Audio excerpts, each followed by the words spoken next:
To me, there's nothing quite as cozy or nostalgic as holiday movies. They are my favorite. I just love being immersed in all of that seasonal coziness. A lot of people, when they think of cozy holiday nostalgia, think of Christmas. For me, though, Halloween is kind of my favorite.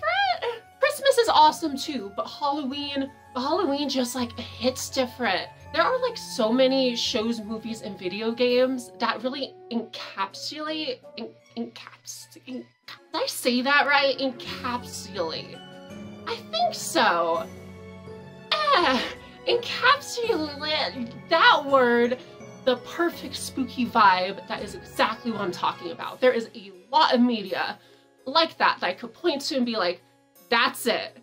That's spook. But today I wanted to talk about personally one of my favorites and a true pioneer in the community, and that is Scary Godmother. Halloween Spooktacular is the first one, and I don't know if you've seen it. If you haven't seen it, go see it. It's really good, and especially if you love anything remotely spooky or Halloweeny, you will love it. It honestly though, it's something I feel like a lot of us just thought we imagined, judging by a ton of comments on basically anything Scary Godmother. And it kind of gives me Crashbox vibes, honestly, where it's something that I grew up with and I adored. And seeing how many people thought it was just some weird fever dream is crazy, because it's not just a dream. You can watch it right now, it's awesome. Honestly, I could maybe see why it kind of is in that weird dream realm for a lot of people's memories, because like, it's a little uncanny. It definitely has an early 2000s animation vibe for sure. I would say it's like the Halloween Town of Cartoon Network. If you know, you know what I mean. Like, in case you weren't a Cartoon Network kid, this aired on the channel a lot. It was really good and would air like every Halloween, I think. Sure, we grew up with this. A lot of kids are not gonna grow up with it, and that sucks. But I wanna tell you why it sucks. I wanna tell you what makes this Halloween Spooktacular so spooktacular. I wanna let you know exactly what makes this Halloween special so special, because there is a lot going for it. Before we start though, I feel like a very important question is, what is Scary Godmother Halloween Spooktacular?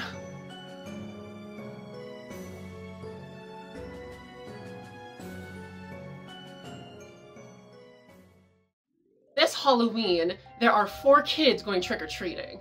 There is Jimmy, which is kind of like the leader. He wears a devil hoodie and is not nice, really not nice. Then there's Katie, who is dressed as a black cat, Daryl, who is a piece of candy, and Bert, pretending to be, why did I say his name like that?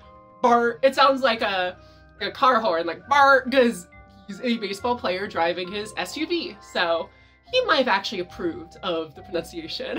That being said, it's not just an SUV, it is a powerful SUV that shoots lasers.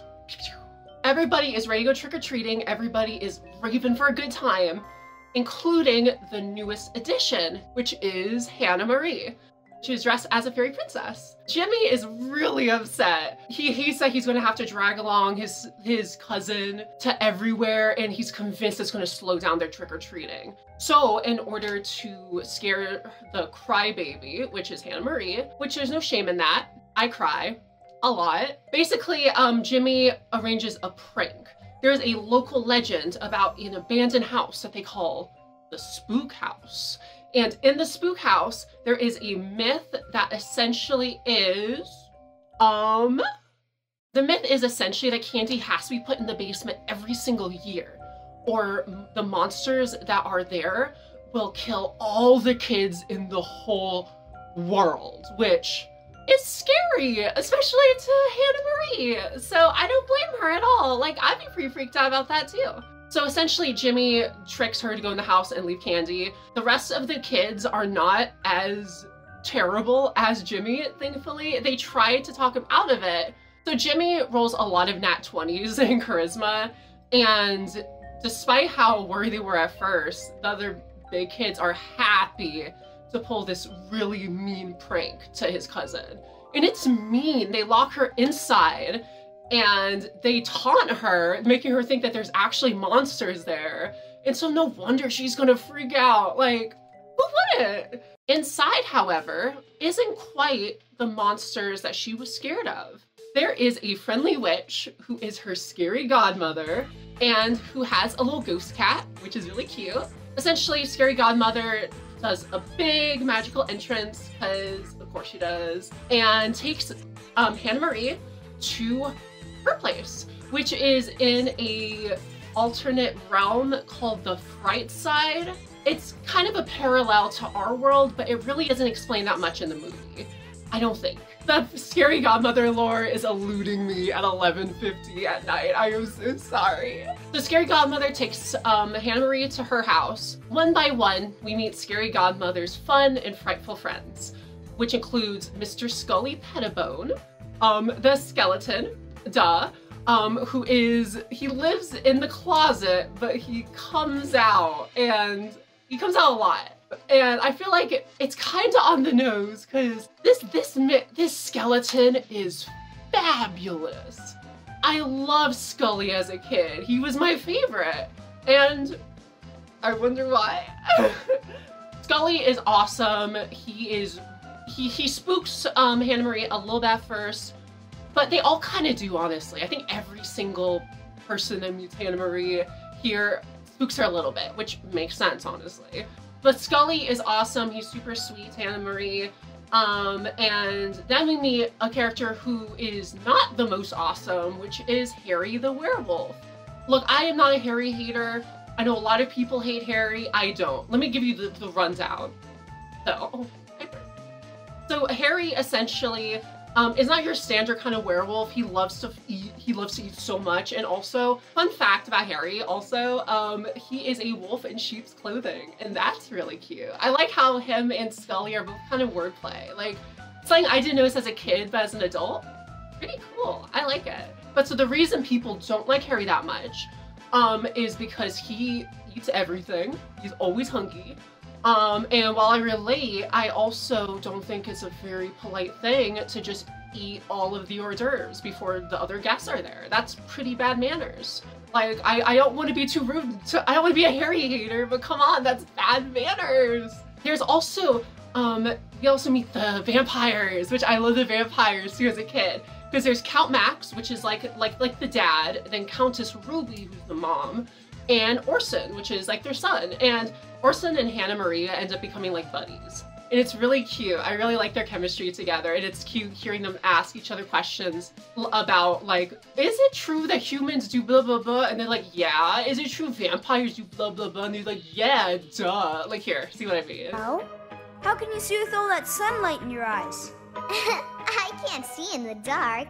You can't? So Scary Godmother is having a huge Halloween party at her house. It was described as, quote, the most spooky phantom fest in the whole realm. So it's a pretty big deal. So Hannah ends up meeting the final monster, who is arrived at the party late, and his name is Bugaboo, and he is a big boy. And I'm pretty sure he hides under beds or something like that. It's kind of some like Monsters Inc. shenanigans. Bugaboo is a good monster. Like, he doesn't scare because he thinks it's fun. Like, it's his job. He's trying to make that bag like everyone else. Don't judge him. Hannah Marie immediately stops judging him, and they become really good pals, along with everybody there. Hannah Marie has all the fun at the party, which the party ends up being so fun. It is such an iconic scene from this movie, and just the song alone, I wish it was on Spotify so it could be on like my Halloween like party playlist. Like, this is like an iconic Halloween scene, like top 5, like at least, come on. So cute. Meanwhile, while Hannah Marie is having possibly one of the best Halloween parties ever, the big kids are scared because they've been waiting hours for Hannah to come running out screaming. And they literally sabotage themselves because now it's too late to go trick-or-treating. That's what they get. It's literal karma for just being a bunch of jerkazoids to this sweet little girl who just wanted to be part of their adventures. Like, come on. She is having the adventure of a lifetime, and what are you guys doing over here? Playing rock, paper, scissors? Like, I don't know. Decidedly less fun, I think. At the party, Hannah Marie is having small talk with Bugaboo and other monsters and telling her about the myth that she heard from the spook house. In the course, they're all like, what are you talking about? That's ridiculous. I wouldn't eat a little girl. But when Hannah Marie mentions Jimmy's name, a light goes on in Bugaboo's many eyes. And he brings up that he actually scares Jimmy like every week. And he's a total wuss. They all decide to kind of play a prank to get even with those mean big kids. And so they do. They end up pulling off this really elaborate performance that even after they all have that cute moment of, oh, I did so good, didn't I? Oh, I tried my best. Did you see how bad I scared him? Like, it's really cute. And especially it's so satisfying after seeing how they treated Hannah Marie. 100% that karma I was talking about, it's here, and it's got a lot of teeth. The kids obviously leave. They yeet out of there. Before Hannah leaves, Scary Godmother gives her a special key. And this key will let her go to the fright side anytime. It's like the, here, to prove I don't hate Christmas, it's like the snow globe in the Santa Claus. See? You can like more than one holiday. Like, it's not that weird. Speaking of weird, let's talk a bit about the animation real quick. Now that the story, I gave you the gist. The animation, I don't think is aged the best, but it's kind of what makes it so charming. Like, they look so plasticky. They look like little dolls and toys that kids would play with. And it's cute.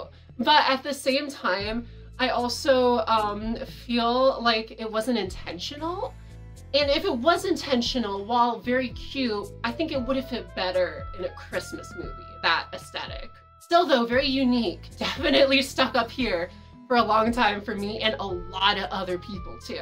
Also, I see this in comments all the time, so I can't take 100% credit for it, but it's kind of an interesting choice how the kids, little beady eyes. Hannah, big ol' eyes.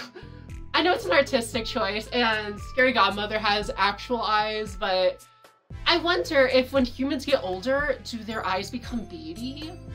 Do their eyes fall out and they have to put beads where they used to be? Maybe a little too spooky for this Spooktacular. Body horror is not a realm I don't think Cartoon Network's Halloween specials get into too much. They kind of leave that for their aliens to deal with. Scary Godmother herself is amazing. She has such big lesbian art teacher vibes. Like, it is so fun. She reminds me of those like art teachers who would go all out and decorating like their classrooms for Halloween. Like, it is so cute and charming. And honestly, a lot of the things in this, speaking of like the animation, remind me of cartoons a lot. And I feel like that was definitely done on purpose. Because what I'm talking about is like there's like that stretch animation almost when characters like move really fast or do really big stretch emotions. There's like the bold lines on the background props.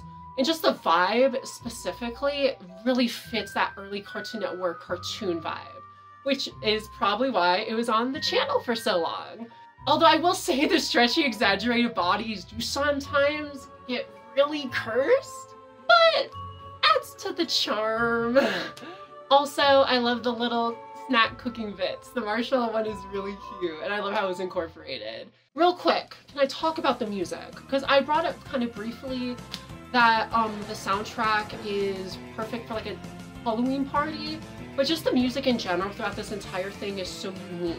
It definitely has a lot of the same fun, spooky beats you would hear, a lot of the same like melodies and like musical tropes I would say you would hear in like a lot of Halloween music, but also kind of a surfer twist sometimes, a little surfer vibe.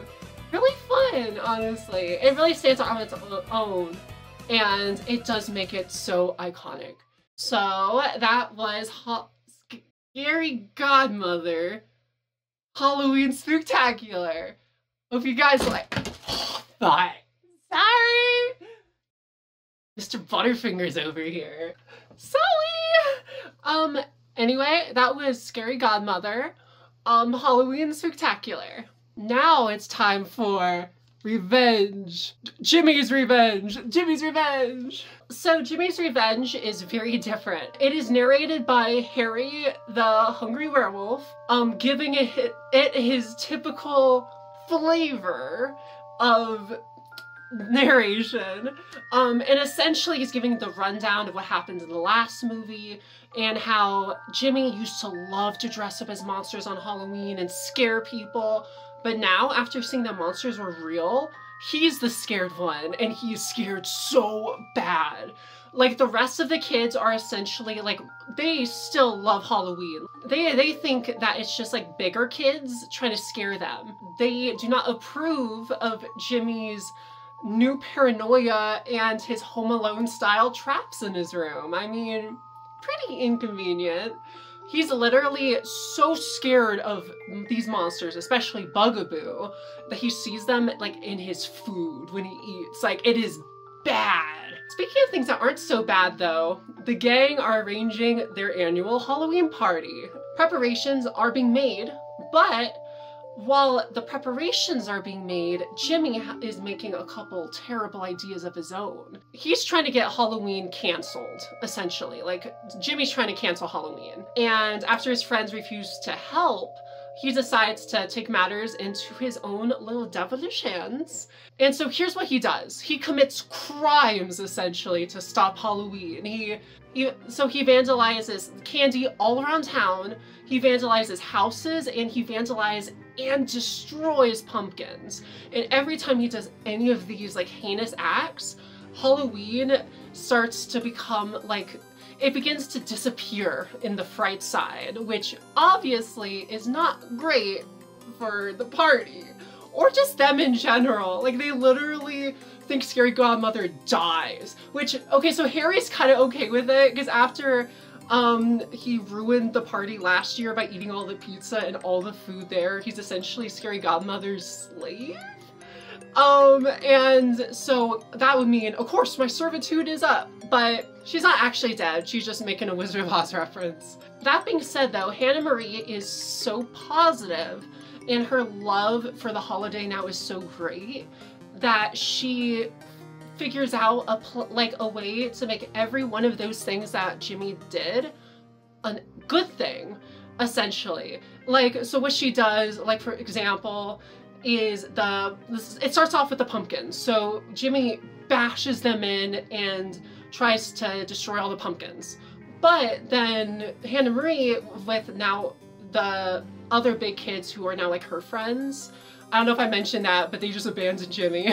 Hannah Marie is all like, these pumpkins, they kind of look like a big old mouth, like someone made the mouth for us. And so that's hype. So that saves Halloween then. But then when Jimmy tried to ruin it with the candy, they just realized, hey, we don't have to buy candy, we can make our own treats. And then you get another cooking segment, which is always welcome. So Jimmy vandalizes the spook house, which is where they're gonna have the party. At first the house is totally TP'd and vandalized and blah, but then Hannah Marie is like, they kind of look like little ghosts, like all the toilet paper in the wind, and they do. And honestly, that hypes them up enough that it basically gets them through all of Jimmy's attempts. And Hannah Marie and now all of her new friends go to the Fright side to have fun with their spooky buddies. And they do. They even are having a best costume prize where the winner gets tons of candy. And so while Hannah Marie and her friends are all having fun, Jimmy sneaks in there hoping to steal the prize to ruin Halloween. But he gets scared by Bugaboo, which obviously freaks him out a little bit. After Jimmy calms down, he realizes that Bugaboo got just as scared of Jimmy, which, that face makes sense. Scary Godmother announces Jimmy's costume as the winner. And Jimmy goes back to his old self now that he won and realizes, hey, the monsters aren't actually as scary as I thought. And then the party continues. So, and that's Jimmy's revenge. Not really. Where's the revenge of Jimmy? Which one is it? Wait, guys, which one is it? Oh my god, wait, which one? I froze. Okay, behind the scenes, this says Jimmy's Revenge, right? My notes. Revenge of Jimmy. Like, come on. Not the worst angle. Gosh, I'm sweating so much. I'm sorry. Now that's a nightmare right there. Anyway, I got some fun facts about the movies too, if you want to hear them, please. Did you know Scary Godmother is actually a book series? It's made by Jill Thompson. It was made in the late 1990s. Kind of a fun thing that she specifically said is, despite it being so catered towards kids, she didn't want it to be a kids-like series. She specifically said, quote, "Comics are so segregated now," unquote, and when it's something that could be fun and spooky, but for everybody, regardless of your age, and she nailed it. And it really is so kooky and spooky, as is a lot of the best spooky media, I think.